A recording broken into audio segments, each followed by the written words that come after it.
Target sighted. The whisker-marked blonde made an adjustment to the scope and looked through from his position in a tree.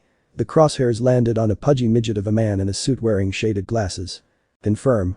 Target Gato in my sights. Smoke him. The voice came over his headset. The sniper rifle didn't even twitch due to the runes carved into it, and the nearly silent PFFFT was the only sound. Down in the middle of the village, Gato's head disintegrated, his bodyguards in shock, but they soon joined their boss as headless corpses. The villagers of Wave looked in shock as the tyrant that had ruled their island for nearly 15 years was dead. Inari, the grandson of the bridge builder Tazuna who died 10 years ago for hiring Ninja to try and protect him while he tried to finish it, stepped forward. He looked at the body of Gato, there was a gust of wind, and he watched as a card drifted on the wind and landed on Gato's body. Inari picked it up. On one side was a stylish 9 and on the other contract completed. Payment due. Inari smiled as he raised his hand, and the gathered villagers who had thought Gato was going to wring more from them cheered as they were finally free. Well, that was easy. 9 sighed as he walked, the fox on his shoulder balanced perfectly. You know we're going to be late. The fox spoke. 9 grunted as he shouldered his sniper rifle after wrapping it in all-purpose weather tape. Why did you take this contract, Kit? The fox asked. To prove that tyrants can be taken out. 9 responded in a flat tone. Or is it to show that you can do something that those fools in Konoha couldn't do? The fox asked. Leave it alone, Caillou.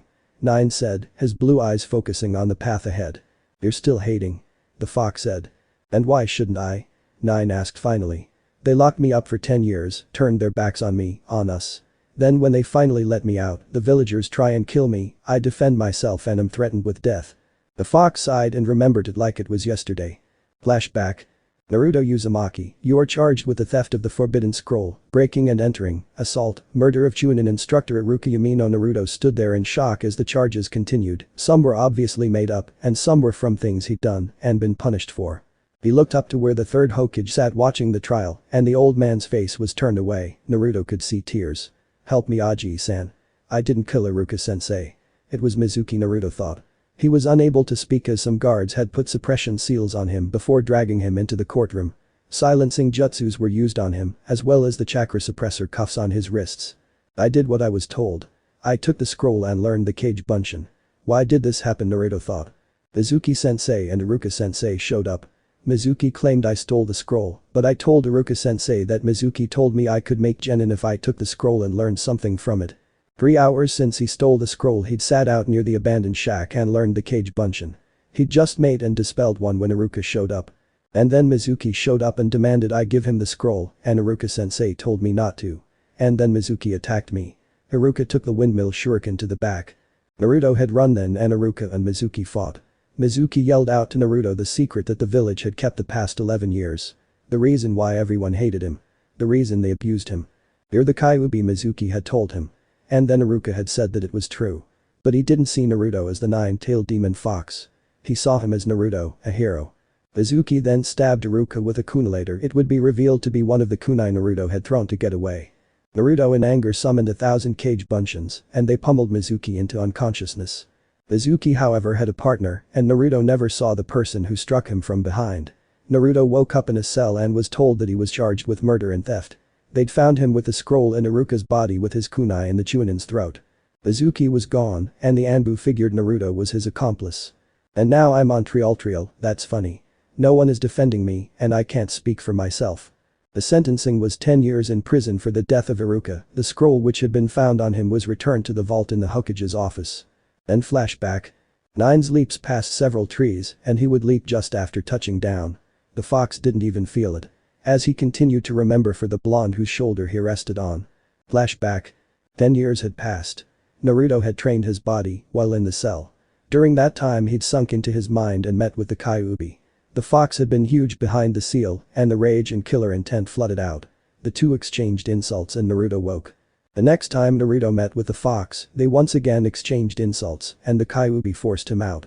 And so it went for 3 months into his sentence when the fox finally broke and started to talk to Naruto.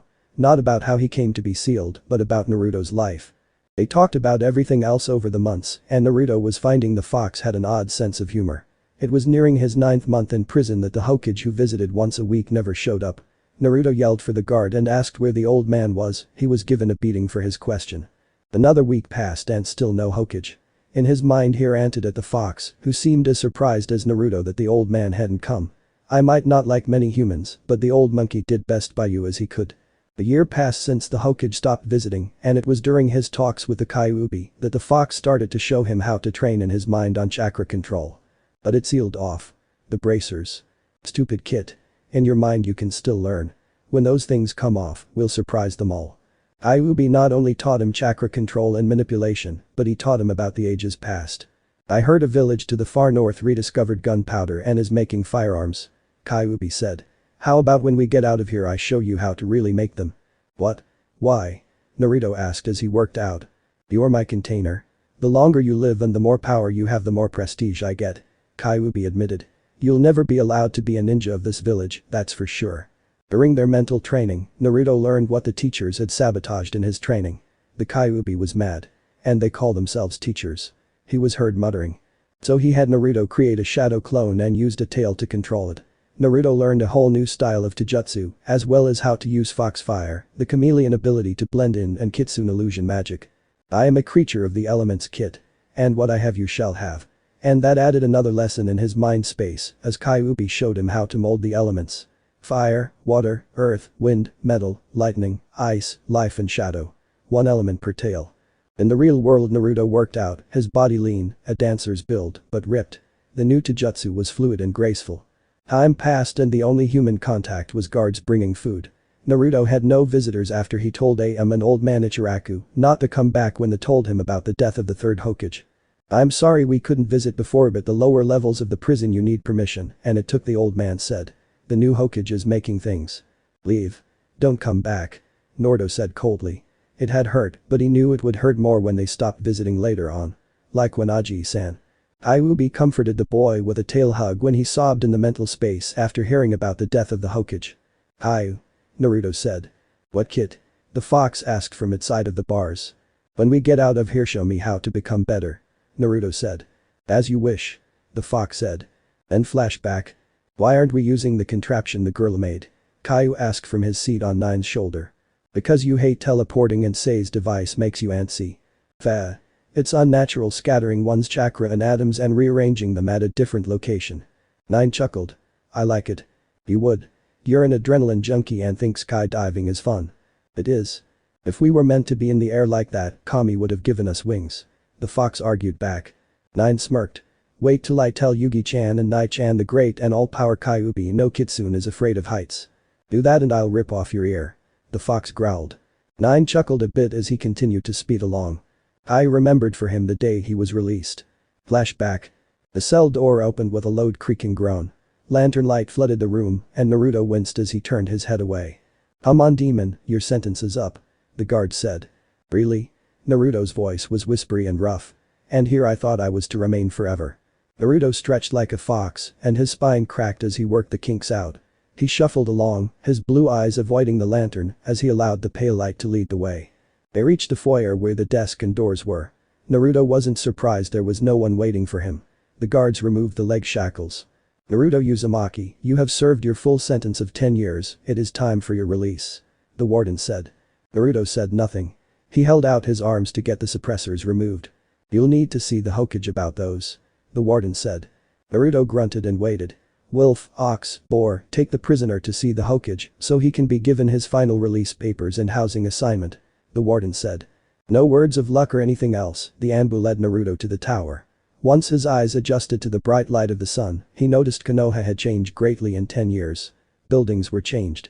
Naruto didn't look at the faces, he didn't see the questioning looks as he man with blonde hair to his ankles and whisker-marked cheeks and a beard passed them all. The Anbu kept anyone curious or meaning harm away as they reached the Hokage tower. Naruto looked at the monument. The 4 faces were there and a 5th one was added. It was the new Hokage who took control after the death of the Sandaime. Better move on demon. Ox said shoving him. Naruto growled and the man backed off. Don't you think Naruto began, his harsh voice carrying. That if I was a demon, I would have killed you all for the treatment you've all given me since I was a baby. Naruto entered the tower and walked the path he hadn't taken in over a decade. They soon reached the secretary's desk. Uzumaki to see the Hokage. Wolf said to the woman that Naruto did recognize. The pink hair and green eyes. Hello, Sakura. He said. She looked at him coldly, but didn't respond to him. Take a seat, the Hokage will be with you gentlemen shortly. She told the Anbu.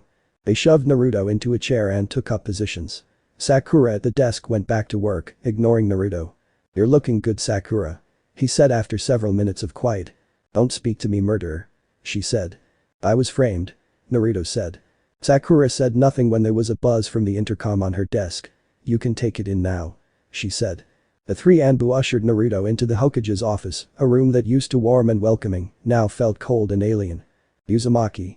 Danzo. Finally made it to the big chair. Naruto greeted the man who was the goddamn Hokage. And all it took was for the old man to be murdered while you hid in your home during the invasion, I bet. Danzo smirked and looked at the Anbu. Leave us. They looked ready to protest, but he waved them out. Once the doors were closed, he smirked. Truthfully, Orochimaru did me a favor in more ways than one. Sit. He gestured to the chair. Naruto shrugged and did so. You see, my root discovered that you were framed. We knew that before you went to trial, but we knew that if you were free, you would have been a wild card. Naruto remained silent. So you had to go to jail. I never thought Orochimaru would kill the old fool. But in the end it turned out well. You were out of the way, Sarutobi dead, and I could mold Konoha into the greatest empire ever. Naruto still said nothing, but held up the suppressor cuffs. Ah, yes. Those. I think we can remove them now. He slid the key over, and Naruto removed one then the other. The resulting explosion of chakra had Anbu rushing the office. Sakura could be heard screaming that the demon had killed the Hokage. Danzo had been thrown back against the wall, his eyes wide. Such power. Sarutobi, we were all fools. Naruto sat motionless through it all. His head was tilted back, his eyes closed as his merged chakra rolled through him, around him, embraced him. I am whole. We are whole. He thought. The 21-year-old felt complete. Anbu stood in shock. Stay back. Danzo ordered. It's alright. Uzumaki's chakra was surging after being sealed away for so long. What power. If we could harness it. He thought. When it settled, Naruto opened his eyes. What? Leave us. Danzo ordered. And someone calm down Haruno. He said about his secretary that could still be heard screaming about the demon killing the Hokage. Once the office was emptied again, Danzo retook his seat, his hands shaking. Now then, we can get you assigned to a team so that you can take up your duties as a ninja of Konohagakure, and… Naruto's laughter filled the office. You need to remember, Lord Hokage, I was never a ninja. I failed the academy 3 times and then was thrown in jail for the murder of Iruka-sensei, and Mizuki vanished right after I kicked his ass for killing my mentor. Danzo was speechless. Naruto stood. Now, we're done. I'm out of here. Your apartment was destroyed. No. I am out of Konoha. There's nothing here for me. You and the rest of the villagers made that obvious over the years. What about? Old man Ichiraku and his daughter left. I got a letter a year after they left. Civilians burned down their raiment stand after they visited me one time. They told me the old man died. Something no one else cared to tell me about. They told me of the invasion by Odo and Suna. Naruto said. He looked over his shoulder. I'm done with this village. Do what you want, I no longer care. I'll mark you as a missing nin. Danzo threatened. Again, I was never a ninja, but of course, I was never the Kyuubi either, and you treated me like shit because you couldn't tell the difference between a boy and a being of chakra sealed away. Naruto walked away. Danzo knew he'd made a mistake leaving the boy in jail the whole time, but they needed his power now. Stop. The Nanbu, eager to please the boss, reached out to grab Naruto. But the blonde sidestepped and grabbed the man's wrist and with a simple flick sent him to the ground hard, cracking the floor with the impact. Never touch me again, bastard. Naruto said as he continued to walk, his gaze passing over Sakura and the guard still there. He reached the stairs and looked back to see Danzo in the doorway of his office. Anyone you send at me will be killed. I am not a ninja, and I've never been treated as a civilian, so I am solving all the problems and leaving Konoha. I hope the village burns around you, Hokage-sama. He was on the streets when the first tomato flew at him. His chakra swirled around him and obliterated the flying object, shocking the people around him. Do that again and I will kill the person who threw it. Naruto walked to his gates in silence, civilians watching, too scared to attack. Ninja watched from the roofs. And Danzo watched from the balcony of the Hokage's office, realizing that his plans had backfired. Then flashback. Okay, Kit. Call her. We'll be days running before we get there otherwise. The fox said. Are you sure? I don't want to. Do it. We have no reason to dally around here anymore. The fox said. Nine smirked as he tapped a button on his watch. 12 tails, operator. A female's voice came from the small speaker. Hey Shizune. Naruto. Where are you? Lady Tsunade is not happy that you vanished. Came the scolding voice. Ha. Tell Bachan that the issue in Wave is settled and they'll be sending the payment in. We were supposed to take back up. Heh. 1 and 2 are dealing with that mess in. Don't give me that Naruto. Shizun's voice cut him off. It's 9 now. Naruto died in a Konoha prison. The blonde said. Get off it. You're Naruto. Lady Tsunade will beat it into your head if you don't stop thinking of yourself as that number you and the other two gave yourselves. We are sacrifices, Shizun. Our villages stopped seeing us as people the day the Biju were sealed in us. None of us got warm affection. I can't talk to you like this. Shizun said. Where are you? On my way from Wave, I took the long way around to avoid Fire Country. Stand still. I'll have Sei transport you. Naruto stopped and smirked at the fox. Body slide. He said. Naruto was surrounded by twinkling lights and soon enveloped by blue-white light and then was gone. The brick building was 4 stories. The neon sign above the main doors showed a 3-headed monster sporting the head of a raccoon, a fox and a cat. Fanned out behind the creature was 12 tails. 2 cat, 1 raccoon and 9 fox. Inside was a combination office, bar and game room. At the desk sat Shizun, the apprentice to Tsunade Senju, former Sannin of Konoha and the woman who ran the agency's day-to-day operations. There was a battered but comfortable sofa off to the side with a television and coffee table. A woman with a large bust and blonde hair and pigtails was asleep while snuggling up to a pig called Tuntun. This was Tsunade, the famed slug Sannin and the legendary sucker and owner of 12 Tails Agency. On the other side of the room playing pool was a young woman wearing skin-tight purple and black bodysuit, a gold belt where a handle for a chakra whip hung, and had a pair of cat ears. Her gloves sported sharp nails, which currently held a pool stick. Her opponent was dressed in dark red pants, a deep brown vest over a tan shirt. He had a necklace of fangs, and his raccoon-marked eyes were lined up along the pool stick in his hand. Across his back was a huge gourd, and on his forehead was a sigil for love. Where the hell is he? Shizun was heard muttering. Sei said she brought him back before the two of you, yet you're here and he's not. Vegito Nai sighed. You know how he is, Ni-chan. She said. The 3 Biju had adopted Shizun as a sister figure, along with Gaara's surviving sibling Tamari. Tsunade was the boss, 9 called her Bachan, and was the only one to do it. He will be here. Gaara said tonelessly as he smacked the cubic ball and sent the striped ball it hit into the middle pocket. Knowing him, he stopped for Raymond. Vegito made a growling sound. Not fair. He knows we'd have joined him. Shizun shook her head. I swear that the Raymond addiction comes from them being Jinchuriki. All 3 of them inhale the stuff like air. Her gaze paused as she watched the small raccoon and the black cat creeping towards the couch. Who knew Lady Tsunade's necklace could separate the demon from the Jinchuriki? The human containers keep the chakra, but the demon gets him freedom. I wouldn't do that if I were you. She warned the 2 animals that looked ready to pounce on the sleeping Tuntun. Lady Tsunade will send you both to the vet to be neutered if you attack Tuntun again. The pair of Biju sauntered away to find mischief elsewhere. Shizun shook her head and knew that once the fox joined them they would be even worse. The groan from the couch told her Tsunade was waking up. Is the brat here yet? Not yet, Lady Tsunade. Shizun said as she worked on the papers on her desk. She remembered when they met the blonde. Flashback.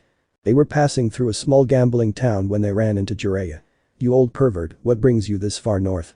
Tsunade asked. Betting away from Konoha. Sensei is dead. Nothing left there for me, he informed her. She nodded in understanding. They sent a messenger for me, demanding I return. She said. Jiraiya held up a deck of cards and started dealing. He snorted. They didn't waste time putting Danzo in charge. He's the goddamn Hokage and he runs the village like he's a Yakuza boss. He looked at his cards while Tsunade made adjustments to the cards in her hand. Orochimaru was quite pleased with his killing of Sarutobi-sensei. She said. Of course, he didn't find it funny when I snapped his spine and killed his little medic nin. She said. That was you? Jiraiya asked. He tried to make me believe he could bring Dan and Noaki back to me. He said he'd bring them back to life with a jutsu he discovered if I would fix his arms. Tsunade said. I told him I would do it but would need a few days to get supplies. He showed up 3 days later all smug and when he was relaxed, I struck. Shizun delayed as Mediquat was his name. She asked Shizun. Kabuto, I think. Shizun said holding Tuntun. Well anyway, I severed his spine and tossed him in the gutter near the Leaper district. Jiraiya laughed. I'd you if I didn't think you'd kill me. Buy me around and we'll call it even. Tsunade said. They talked and played several more hands before a disturbance drew their attention to the street. No way. Jiraiya muttered. What? It's Jiraiya paused. Naruto Uzumaki. He finally said. Uzumaki? You mean? Yes. Jiraiya said. They let him out of prison shy of a year ago. He up and vanished. Danzo issued a capture on side order and a small reward. They both shook their head. He's not a ninja, is he? No. Jiraiya said and pulled a file out of pouch. He failed the academy 3 times. Couldn't make a regular bushin. Tsunade studied the file. This is sensei's handwriting. She said. Yeah. I removed that and the things the Gaki was supposed to get but the council wouldn't allow. He put a scroll on the table. Wouldn't allow. They're his family's things. He has every right to them. Hey, don't get mad at me. I've been looking for him to pass them along. I sealed it all in here for transport. Jiraiya said, holding up his hands to ward off a beating, revealing the cards he held. Fold. Tsunade said. Her eyes turned towards the street where the bounty hunter was trying to fight the whisker-marked blonde. Bang. What the? They saw the hunter drop to the ground dead. The blonde slid something back into his duster before heading into the bar. The crowd parted like a sea before him and he made it to the bar. Sake. The bartender complied quickly and the two Sannin watched as he flipped a coin at him before turning and heading for a booth in the corner, well away from the door and where he could watch the room. He looks. 10 years in prison changes a person, especially when that person is innocent. What? Tsunade asked, then opened the file and read what her former sensei had written. Why did he let this happen? He wrote in there why, but I'll say it. Sensei was backed into a corner. The council were calling for the brat's execution on a daily basis before the incident. Despite now forensic evidence, they blamed the kid for the murder of the Chunin. Add in the fact that the kid admitted to steal the forbidden scroll, despite swearing that his Chunin teacher told him to, and that if he did he'd make genin. What idiot would believe that? Tsunade asked. He was desperate to be a ninja. Jiraiya said. And Tsunade looked at her old teammate. Reminds me of someone. She said. Stop, I'll blush. Jiraiya said. From their position they both could see the blonde as he drank. I suppose I should go and talk to him, now that I know where he is. Jiraiya said. I'll do it. Tsunade said. What? Why? The Toad Sannin said, perplexed. This takes a woman's touch and you would just say the wrong thing. Before Jiraiya could say anything in protest, Tsunade grabbed the scroll he'd indicated before in the file and stood. She was almost to the table before he realized she'd left him sitting with her apprentice and her pet pig. Hey. Naruto looked up to see a blonde with a large chest and a diamond mark on her forehead. Hey back. He said, sipping his sake. What can I do for you? Naruto asked. I'd like to talk with you. Talk? Is that all?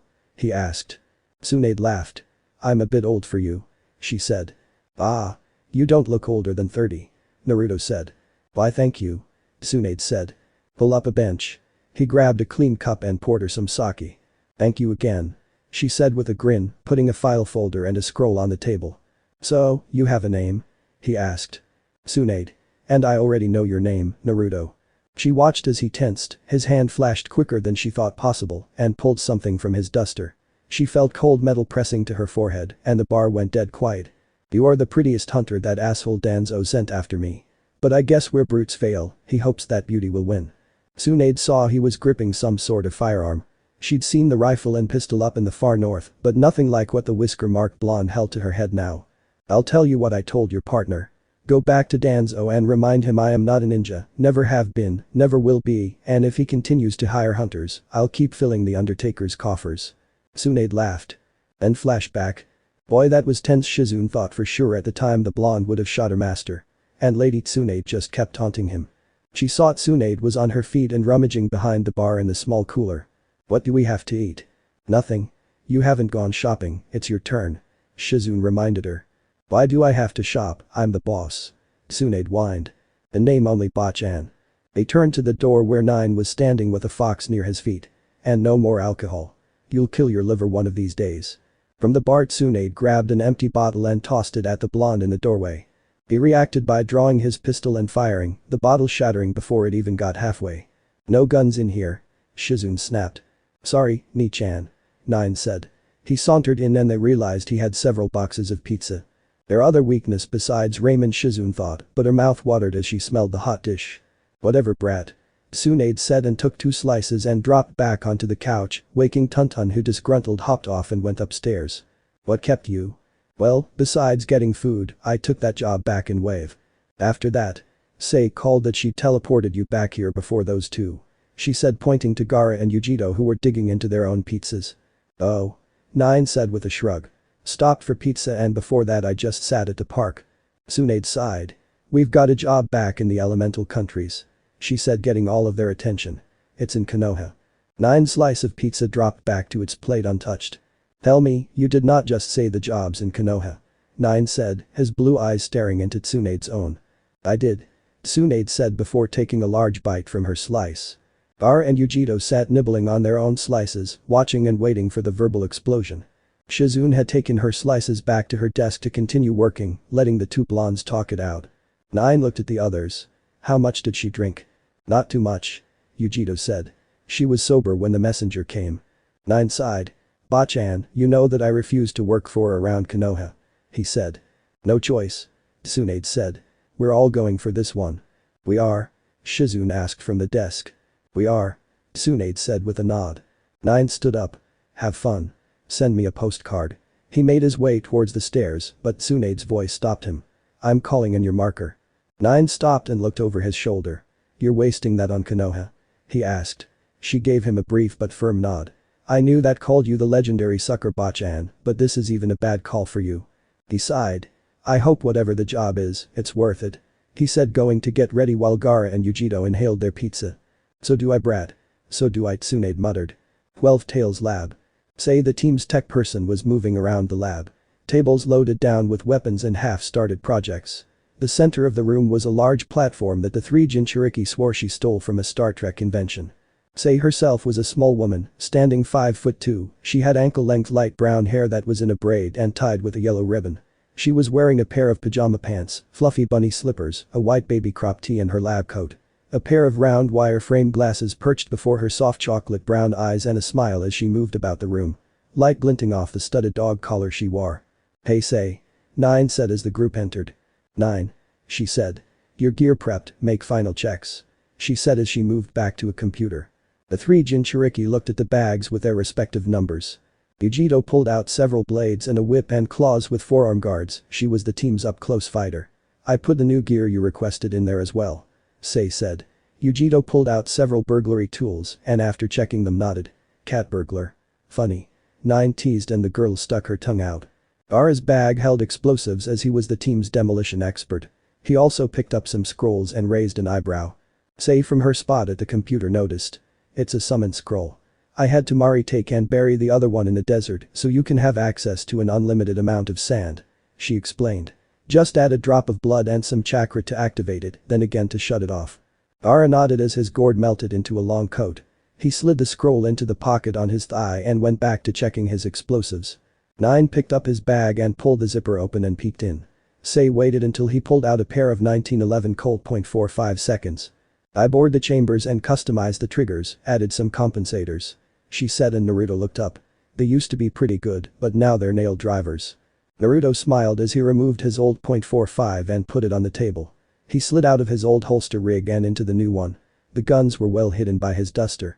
You've got the standard rounds, armor-piercing, tracking rounds, tranquilizer rounds, rubber bullets and paint rounds. He saw his sniper rifle. You finish. Yes. Stop using it for bashing idiots over their heads. Sei said as Naruto picked that up. And please leave me a couple of those elemental caster shells to study this time. However you and the fox made them. Stays with us, sorry Sei. Nine said. That is a secret I can't share. The team's gadget person sighed. I just want to help you. I know and appreciate all you do. Nine said. But caster shells are ancient tech and Caillou feels it's best that no one knows how to make them except me. I don't use them except for he shrugs. Okay. I also got you guys the military grade armor, your headsets have been isolated to a special frequency. Sei says moving about her lab. She looks at Shizune who is checking her needle guns over and a scroll. I added several new shells to your baby. Shizune smiles as she pats the scroll and next to her Tsunade shudders. I blame Yugaki for her liking that thing. Nine shrugs. Ni-chan knows what she likes. So, where's mine? Tsunade asked and everyone freezes. The three Bijuu who are creeping around the edge of the lab freeze, their eyes go wide in fright. Bachan, you don't get a gun. Nine says. The other two Jinchuriki went back to checking their gear, letting the whisker-marked blonde deal with their boss. Why? Tsunade demanded. Because you're a menace. Stick with what you know. Tsunade pouts. Nearly shoot a Bijuu while picking up a gun and they hold it against you for life. She mutters. Sei smiles. I did get you new armor and some gadgets I am borrowed from London's Q branch. She held up a watch. It's got a built-in tracking device, a dart shooter with tranquilizer rounds. 2 shots. She said. She then held up a hand fan. Dual purpose. It can keep you cool. She flutters it. Or attack. She whips around and throwing daggers launch out and impale the target. I also got you a new communicator and mix set. She held up a pair of earrings and a choker with a gem in it. You've been busy. Shizune said while her blonde mentor and friend looked at her new toys. I don't sleep much. Head back on the calf pows. Nine interjected. Say growled at the whiskered blonde. I'll stop with my addiction when you three leave yours. Point. Nine said as he made adjustments to his scope and slipped the sniper rifle over his shoulder. The three Jinchuriki were dressed in long coats. Nine had a face mask which he pulled up covering his lower face. Gaara had a hood and a pair of sunglasses. Yujito wore a mask and cowl that looked like a cat's head. It connected to her outfit under the black long coat. Tsunade wore her usual jacket and Shizune was in her travel clothes. She looked at Sei. You don't mind watching Tuntun, do you? The team's inventor and tech smiled warmly. Not at all. He's a good pig. Thanks. It's just he's getting old and I don't think the excitement of a mission would be good for him. No worse than that job in Ontario. Nine muttered. Shizune rounded and pointed at Gaara and Nine. You two nearly blew him up. Bacon. Gaara intoned. Tuntun made a squeal in remembrance of that day and hid under Sei's computer desk. The three Bijuu made snickering sounds. You three get up here. Sei ordered patting a lab table. I have your new collars. Caillou jumped up. Collars. Bah. Stow it fuzz butt. Nine said. The tracking devices and communicators are standard equipment. Unless you want Sei-chan to surgically insert them. Bro, collars are fine. Nibi said sitting next to the fox. Itch. Shukaku whined as Sei lifted him up next to the other two. Stop whining. Gaara intoned. I made them of new material. Sei said removing the old collars and putting on the new ones. Tags. Kai roared hearing the light jingle. You're making us wear tags. Licenses. Sei countered. This is so humiliating. The fox whined. You could always go back to your seal. Nine said. Fine. But this is under protest. Caillou said as he scratched, the light jingle sound irritating the fox more. Where's Tamari? Gaara asked. Here. They all turned to see the blonde with her fans across her back and a pumped shotgun in her arms. What kept you? Gaara asked of his sister. Making sure my garden would be fine until we got back and before that I was working on the car. Nine smiled. Who knew a girl who'd never driven before would be the best wheelman ever? Wheelgirl. She corrected and pinched his ear. At least I have my license. Nine shrugged. The Bijuu could do much, but driving seemed out of their skill range. Tamari had taught her brother and Naruto ninja skills, Yujito helped, but the two boys seemed to prefer modern weaponry or their elements over ninjutsus. Nine for transport. Tsunade said. Sei walked to a control panel. Step into my parlor. She said gesturing to the transporter pad. They took their spots, the Bijuu at their partner's feet. Body slide. Tsunade said closing her eyes. Damn thing makes me nauseous. She thought as Sei's hands worked the control. Energizing. She said. Safe journey, see you all later. They were soon enveloped in light and gone. Sei looked at the map and watched as it left the modern world and passed the veil. She saw that her targeting was 2 miles away from Konoha. Looking at Tuntun she sighed. Just you and me then. Know any good movies? Fire Country. Ah. I hate that thing. Tsunade said as she shivered after they reappeared. Want to pyramid formation. Nine said. Wait. Tsunade said. Keep casual. She said. We're expected. Nine looked at her before pushing his shades up. Casual formation Alpha 5. He intoned. Shizune watched as the blonde turned and began walking. I think you should tell them the job. She said. No. I want more information before we take it. If Konoha lies we're out of here. The blonde said as she walked. It's a mistake. Shizune said shouldering her pack. Around them the three animals roamed. It looked innocent but they were looking out for trouble. I'm not counting on my luck. Tsunade said, her eyes on Nine's back. I'm counting on his. Silence followed the group until the gates of Konoha came into view. From where they were they could see the tension in Nine's whole body skyrocket. Yujito leaned over to Gaara and whispered. Think Tsunade will keep the peace. Sic vis pacem, parabellum. Gaara intoned. At his friend's look he translated. It's Latin. If you want peace, prepare for war. His shade-covered eyes landed on his friend and his brother Jinchuriki.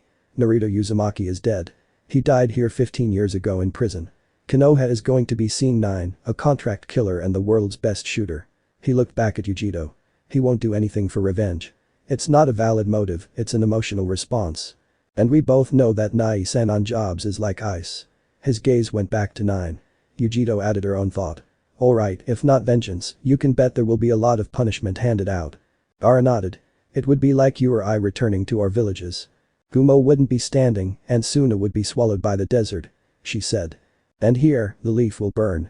What I did during the invasion will be nothing compared to what our brother will do if pushed and or annoyed. Gaara said in his usual monotone voice. Behind them Shizune thought one thing.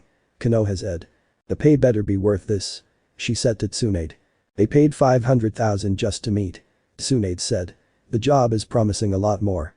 I've got a bad feeling about this. Shizune muttered as they caught up to Nine, who stopped to wait before they reached the gates. His jacket was thrown back and they all knew it was so he could grab his Colts should trouble arise. Really bad feeling. She thought, knowing that no matter how much Konoha paid, the money would be worthless if Nine got pissed. Stained in blood. She thought. Halt. The six stopped as the gate guards appeared from the hiding spots. Identification and reason for visiting Konoha. Tsunade held up the papers that had been left with her, as well as her Konoha ID. Lady Tsunade. The guard said in surprise. Yes. She said blandly. The guard looked at the papers with the Hokage's seal and then at her companions. Their identification. He asked, gesturing to the three Jinchuriki. You don't need to see their identification. She said coldly. Milady, you don't understand the rules. They are my guards and they don't have names that you need to know. She said. Shizune showed her own ID. I'm her apprentice. She said with a grin. The guards looked at the three. You will wait here then and remove your weapons. Nine snorted. Don't think so, asshole. We're her guards. You think we'd let a chicken shit village dictate what we do? Tsunade held up a hand. Very well. She said, and the three Jinchuriki and their animals that were hidden looked at her in shock and betrayal. Tell the Hokage then that he can meet us here. She said, and Nine and the others relaxed. Milady, that is, the guard began, but she cut him off. I could care less about what he thinks and wants. He asked to see us about a job. My employees don't go anywhere without their weapons. Even the fire daimyo understands this. Now either let us pass or toddle off and tell Danzo he can meet us here. If he decides not to, then we'll leave within half an hour. Tsunade walked away from the gate and sat down on a small boulder. Shizune looked at the guards and shrugged before being followed by Nine and the others. Lady Tsunade. She hissed once she was next to her mentor. I am not here to play Danzo's games. Tsunade said as she watched one of the guards rush off. We'll see in half an hour if it really is important or some more of their bullshit. Nine leaned against a tree, his eyes on the gates. Tamari took up a spot near him. This is a mistake. We should walk away now. Easy brat. Tsunade said. Kyuubi leapt to her lap and she began to pet the fox. The cat and raccoon both glared, jealous that the fox got there first. The group didn't even wait 10 minutes before a squad of Anbu came towards them. Oh, playtime. Nine said as he eased his stance and his hand slid to the shoulder harness and his Colts. Yujito and Gaara put themselves to the side and in front of Tsunade and Shizune and the three animals. Stand where you are. Nine said. You are to come with us. The lead Anbu said. Nice diplomacy you have there. Yujito purred, her hand at her sides holding the thin throwing blades. Hand over your weapons and come with us now. The dog mask Anbu said. My ass. Nine said with a grin behind his scarf. The Anbu tensed. I take it Danzo's not coming down then. Tsunade said. We are to escort you to him. Nico Anbu said. Let's go children. Tsunade said and turned walking away from Konoha. Where are you going? Inu demanded. I came to speak with a client, not be ordered around and my employees and guards stripped down to make us easy targets. Tsunade said. This is Konoha, that would never happen. Inu said. Really? Like Konoha wouldn't throw an innocent boy into prison. Like Konoha wouldn't put a bounty on the same boy when he left after being released. Tsunade asked, raising an eyebrow. Or how about the hunter nin that came for me when I refused to return to Konoha? Tsunade tried again. She took several steps before there was a loud bang and two bodies hit the ground. She turned to see Inu laying on the ground holding his wrist, his hand destroyed. Another one wearing the boar mask was dead, a slender throwing blade buried in the man's neck. Her gaze rested on Nine, who stood with his Colts drawn, one aimed at Inu, the other pressed to the mask of Tora Anbu. Thou shalt not touch Lady Tsunade without permission. Nine intoned. Amen. Gaara muttered. Tsunade saw a pair of explosive patches and knew that he was ready to cover their escape. Stand down. Tsunade said and the three assassins stepped back, Yujito pulling her blade from the Anbu's corpse. Nine stepped back and lowered his guns, that was his concession, while Gaara kept his explosive patches out and ready. You bastard. Inu moaned. You live. Nine said. Should have killed him, you're getting soft. Yujito teased. Stow it one. Nine said with a growl. Lady Tsunade, please come with us. Your guards may keep their weapons. Nine snorted, like any of you ninja can take them. Tamari, who had been waiting, took her hand off her shotgun and saw Shizune slip the needle gun out of sight. "Let's go then," Tsunade said with a fake grin. The Anbu formed up around them, one of them staying with the injured Inu and dead boar. They walked the main street, Nine's eyes scanning for danger. Not a damn thing's changed. "New face on the monument," Shizune said. Nine looked and saw Danzo's face. "That shouldn't be there," he hissed. Gar agreed. The village seemed to have recovered from the invasion all those years ago. It has been a decade and a half. Each year isn't. Nine saw the palace where Ichiraku's raiment stand used to be. It was an empty lot, grown over. "We're being followed," Yujito said low into the communicator they all carried. "Rooftop." Nine agreed. He saw the shadows from the sun and shook his head. "And they are professional shinobi." The group reached the tower, ignoring the looks from many villagers who seemed curious about the strange group. Their eyes noticing the fox got hard looks. Entering the tower, they went to top floor and stopped in the waiting room. Nine saw a pink-haired woman at the desk going over papers and making notes. "Haruno, inform the Hokage that his guests have arrived," Tora intoned. The pink-haired Sakura Haruno looked up. "Have a seat," she said. The girl entered the office and came out a moment later. "He will see you now," she said, then her eyes landed on the fox. "Your animals will wait here."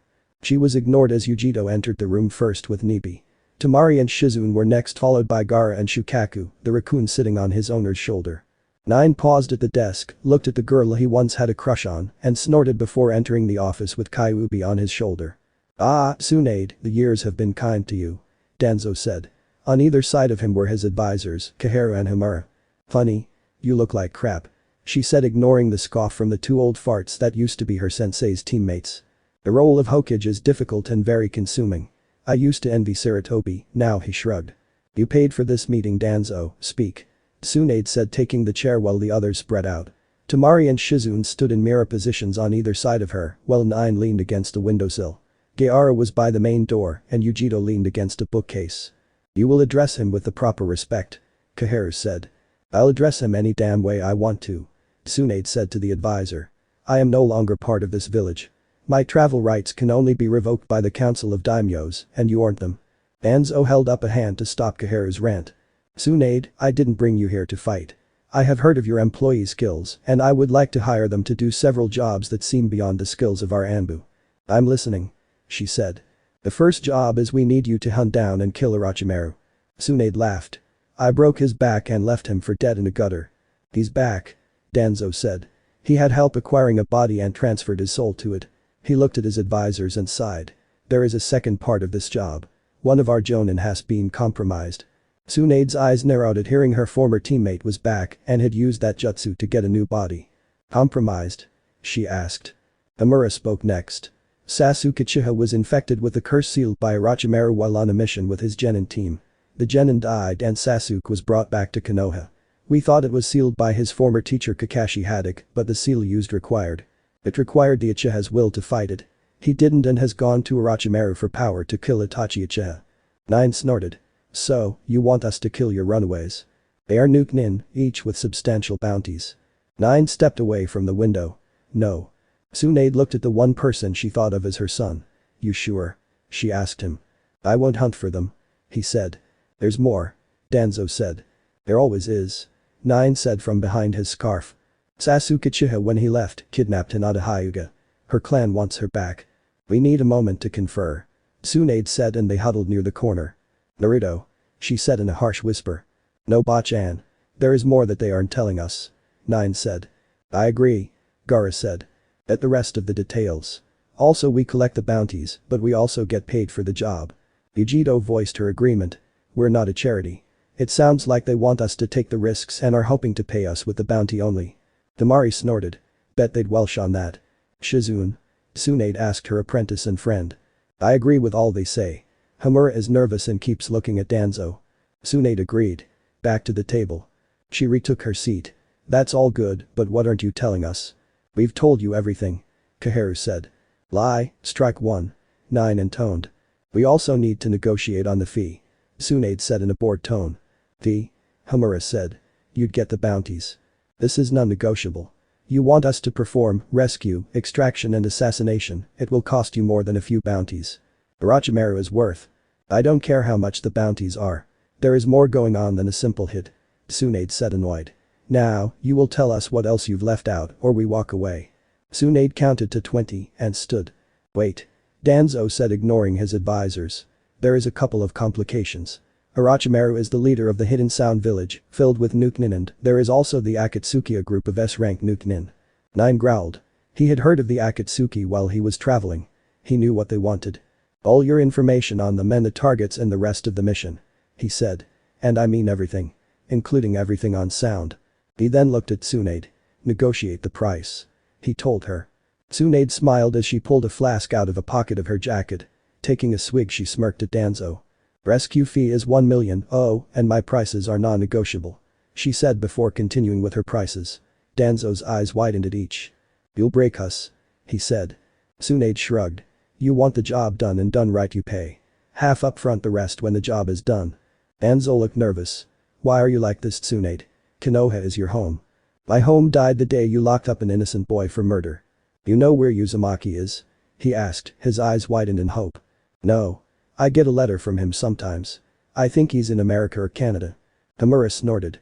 Foreign lands. My home? Tsunade said. It's where these four are from. She gestured at the others. So be damn careful who you insult, you old fart. They killed one Anbu and crippled another. She took another drink from her flask. Now, the files concerning the Uchiha, the Hyuga princess, the Sound Village and Orochimaru, along with everything you have on Akatsuki. Tick-tock, the clock is running. The three Jinchuriki smiled as Tsunade annoyed the elders and the fifth Hokage. Danzo was regretting bringing in professionals, but he'd heard about their feats around the elemental nations. I'm damned if I do, damned if I don't. He thought as he planned on having the Hyugas pay for the rescue mission. The Uchiha's retrieval would come out of the Uchiha clan funds. Now we just need to come up with the money for Orochimaru's bounty. He thought, wondering where he could cut corners and leave his own